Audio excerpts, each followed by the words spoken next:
Lanjut lagi nih ya. Siap. Tadi soal AI, soal gimana kita kemudian menarik investasi yang nama-nama besar lah ya, seperti Google, Nvidia, kemudian Microsoft gitu untuk bisa ada di Indonesia. Tadi udah terjawab, tapi kalau kita lihat dari sisi Vietnam ini, mereka dorong juga kan seperti kayak pembangunan pusat data AI, kemudian juga R&D, dan itu ternyata didukung langsung oleh perusahaan global, yang kelasnya adalah global.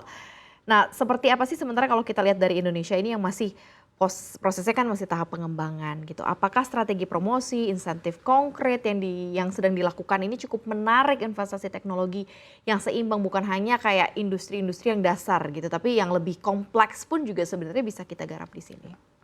Baik, tahun lalu saya kebetulan mendampingi Pak Menteri kami, Menteri Rosan itu ke Singapura bertemu dengan Semkop. Kita tahu bahwa salah satu kawasan industrinya di Kendal itu adalah di bawah Semkop. Sementara Semkop itu punya belasan kawasan industri di Vietnam. Kita cuma satu mungkin dua di Batam. Jadi kita coba mengadakan pendekatan kepada Semkop. Semkop jangan bikin kawasan industri di Indonesia cuma satu atau dua dong. Bikin di kami lahan kan lebih banyak.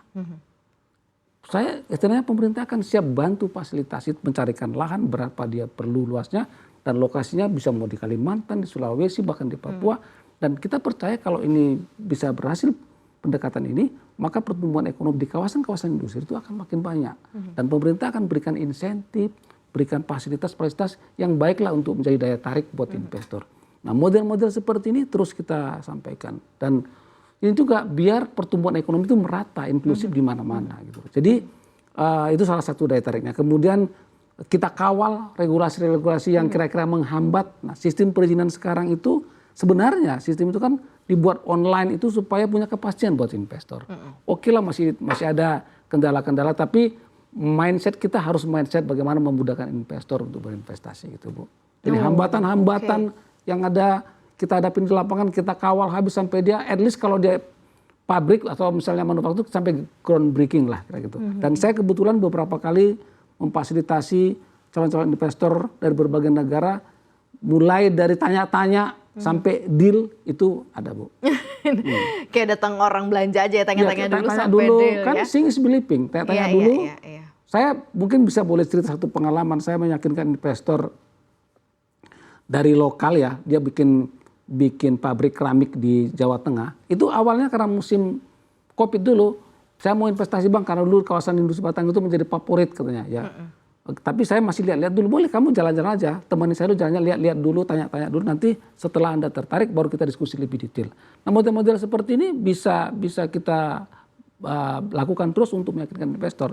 Dan kemarin tahun lalu saya bikin kegiatan di Penang bersama dengan konjen kita yang ada di konjen Penang dan kolaborasi dengan IPC yang ada di Singapura. Terus kita bawa juga kawasan industri Batang. Kita yakinkan satu investor itu berinvestasi ke kawasan industri Batang, Bu. Modelnya cuma datang, Anda milih sini, biarlah perluasan di tempat kami ini, apa yang Anda butuhkan kita akan fasilitasi. Dan alhamdulillah puji Tuhannya sekarang dia sudah jadi, Bu. Kemarin saya diundang untuk tanda tangan pembayaran itu, menyaksikan bahwa mereka sudah jadi. Dan itu awalnya kita bikin forum, seminar, kita kunjungi, kita apa masalahnya, dia concern di mana, apa yang membuat lama, semualah apa yang menjadi concern investor sebelum dia memutuskan untuk berinvestasi, itu kita lakukan bersama-sama kolaborasi dengan beberapa stakeholder untuk dia memilih Indonesia. Dan model seperti ini ya sorry itu saya banyak melakukan seperti itu. Saya dulu kebetulan menjadi perwakilan di Tokyo, saya ikut meyakinkan Aeon Mall itu datang ke Indonesia. Jadi itu nggak mudah juga, apalagi model Jepang. Nggak mudah, kita diganggu istilahnya you may call me anytime, 24 hours. Saya bilang, saya menyebut diri saya si Matupang, saya bilang. Apa itu? Siang malam tunggu panggilan. Supaya dia bisa yakin kapanpun dia butuh, perlu kita siap fasilitasi. Memang capek, kita diganggu terus. Ya untuk bisa bermanfaat buat negara dan bangsa ini harus siap bekerja all in lah. Tapi itu kayak one of the service ya Pak ya, jadi kayak service ya, saya garanti saya dihubungi pun akan masih tetap bisa diajak bicara gitu kapan. Bahkan yang kita diskusi yang nggak by regulasi, yang istilahnya yang kan istilah kita kan ini kondisi lapangan itu kan ada yang tidak by regulasi. Nah itu kita diskusikan bagaimana cara mengatasinya. Dan itu kan membuat dia semakin yakin memilih negara kita, Indonesia sebagai tujuan investasinya. Dan itu ya karena kita promosi, kita kan marketing ya. Kalau marketing itu kan harus kita yang menyesuaikan dengan market kita. Bukan orang yang menyesuaikan dengan kita yang menyesuaikan. Nah, model-model seperti ini kita lakukan. Dan saya percaya kalau ini kita lakukan, apapun sektornya, sepanjang itu tidak bertentangan dengan regulasi kita, kenapa nggak kita lakukan? Gitu. Betul.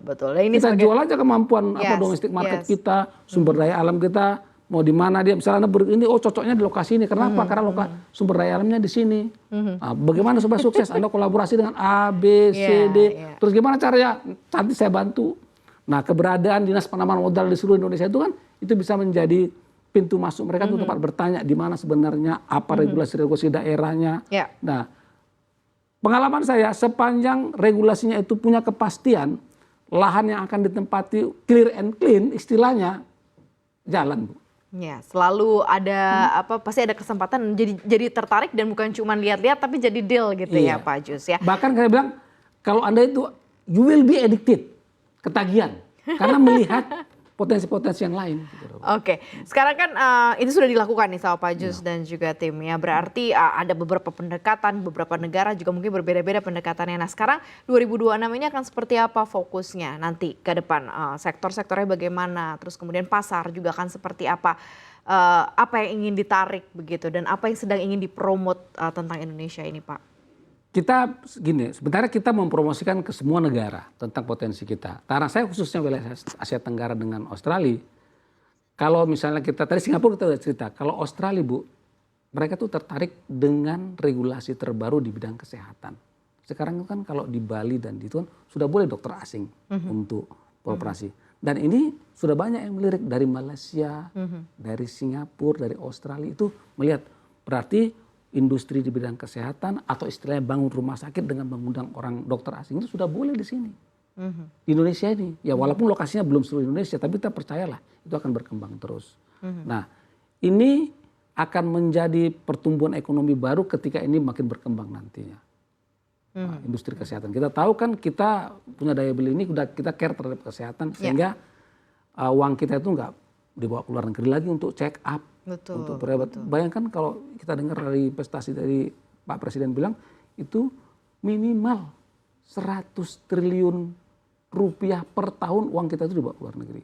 Kenapa nggak industri rumah sakitnya dibuat di sini, dokternya ada di sini, sehingga orang berobat nggak perlu ke luar negeri lagi, general check up itu nggak perlu ke luar negeri lagi, di sini aja. Nah kita fasilitasi standar internasional.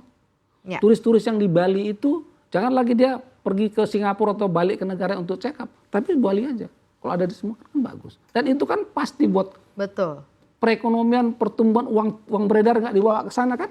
Udah pastilah multiplier akan tumbuh dengan sendirinya. Nah kalau model-model seperti ini terus kita yakinkan investor di sektor-sektor yang lain. Pertumbuhan ekonomi 8% tuh bisa Bu. Tambah lagi kita konsen terhadap 28 komoditis yang harus dihilirisasikan. Jadi produk-produk lokal kita itu ya karena saya basicnya orang kampung, mungkin saya nggak terlalu dalam lah cerita masalah mineral, ceritanya perkebunan lah, kelapa, nggak lagi kelapa itu langsung diekspor, bikinlah jus kelapa kayak seperti nama saya, nama Pak Jus ya.